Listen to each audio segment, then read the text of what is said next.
Hello students, this is Bhavna here and you are watching Bhavna's English classes. So students, we usually feel nervous when we are unable to speak the appropriate words required, isn't it? So the words didn't come to our mind at once at the moment. It happens with everyone, even with me also and with you all also. Okay? So in today's class students, I'm just going to tell you all some words which we are using in daily life. Okay, and I'm pretty sure that the words which I am going to tell you all, it is not going to improve only your speaking skill, but it is just going to enhance your vocabulary. So let's get started. So number one is गहरी नींद. गहरी नींद का अर्थ क्या होता है?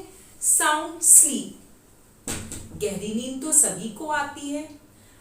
आधी रात को अगर हम किसी को उठाएंगे तो अक्सर वो समय ऐसा होता है कि जब सभी लोग गहरी नींद में सोते हैं. So I took sound sleep while studying late at night. देर रात पढ़ते पढ़ते मैं गहरी नींद में सो गया. Now next one is नखरे. नखरे का क्या होगा? सभी को नखरे करने आते हैं, चाहे वो आप है चाहे वो मैं हूँ. तो नखरे की इंग्लिश क्या होगी? It is tantrums. ठीक है. My child usually play tantrums in front of his dad. मेरा बेटा अपने पापा के आगे अक्सर नखरे दिखाता है. Students, when I was also a kid, I also used to play tantrums in front of my mom and dad. So ये एक टेंडेंसी होती है बच्चों की कि बच्चे अपने मम्मी पापा के आगे बहुत ज्यादा tantrums means बहुत नखरे दिखाते हैं. Now the next word is घबराहट. घबराहट. घबराहट को हम क्या कहेंगे? It's called trepidation. I just opened the door in trepidation. मैंने घबराहट में दरवाजा खोला. अक्सर ऐसा होता है कि हम सो रहे होते हैं या हम टीवी देख रहे होते हैं तो अचानक से कोई और टाइम पे, जैसे अगर रात के 12 बजे if someone knocks the door, तो you all just feel what? आप घबराना शुरू कर देते हो ना, तो उसी को हम क्या कहते हैं? That's called trepidation. Now just come to the next one, that is चिल्लाना. चिल्लाने को हम क्या कहेंगे? हाँ जी, चिल्लाने को हम कहेंगे yell. She yell in pain. वो दर्द से चिल्ला रही थी. Now come to the next word, that is खराटे लेना. खराटे को हम क्या कहेंगे? हाँ जी, खराटे को हम कहेंगे snore. Okay, my grandmother usually snored at night while sleeping. मेरी दादी अक्सर जो है सोते वक्त क्या करती है? खराटे लेती है. Now the next one is गहरी सांस. गहरी सांस.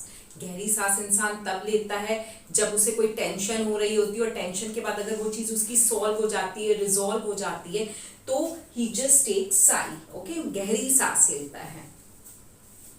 Now the next one is नकचड़ा. नकचड़े को हम क्या कहेंगे? Finicky. Okay, so my neighbor who just reside beside my house is very finicky by nature.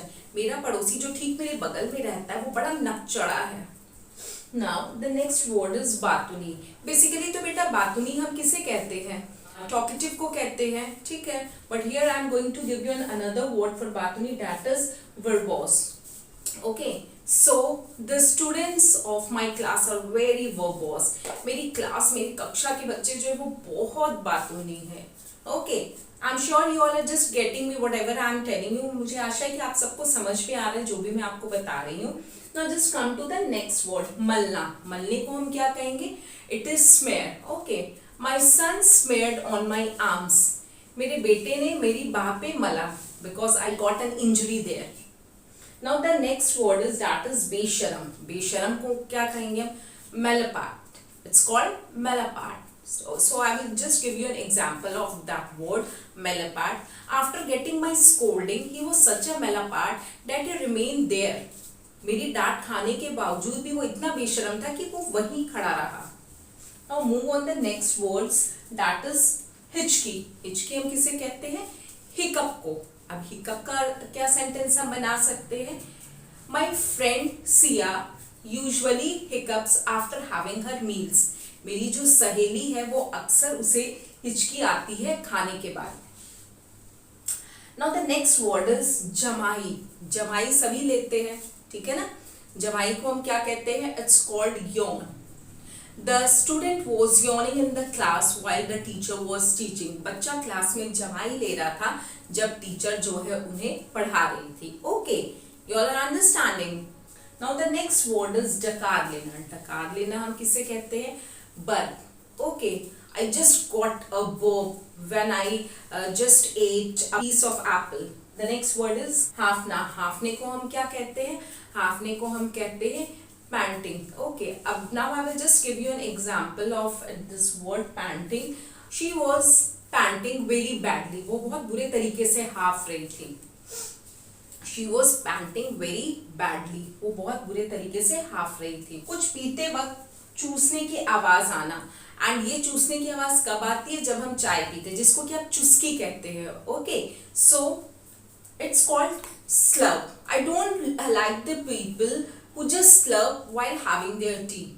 Okay, now just come to the next word, that is सूंघना. सूंघने को क्या कहते हैं? sniff. Dog was sniffing the bread. कुत्ता जो है क्या कर रहा था? ब्रेड को सूंघ रहा था. Now the next one is आज्ञाकारी. Basically तो आज्ञाकारी को हम क्या कहते हैं? Obedient कहते हैं. ठीक है, but I will give you another word for आज्ञाकारी here. It's called docile. Okay, so I love the students who are docile. ठीक है, मुझे वो बच्चे बहुत पसंद है जो कि docile होते हैं, जो कि आज्ञाकारी होते हैं. Now next word is खूंखार. खूंखार को हम क्या कहते हैं? It's called ferocious.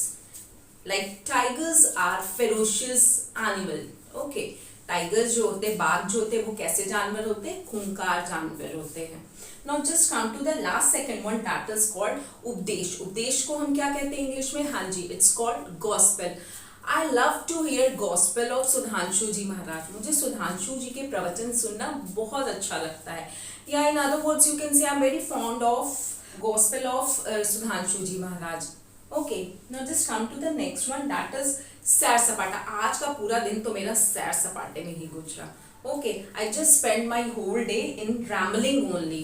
ठीक है, so these were the words, students, which we are using in everyday life, and by using these words na students, you can just make your spoken more smarter and more fluent, and I'm pretty sure that these words are definitely going to help you. Okay, thank you.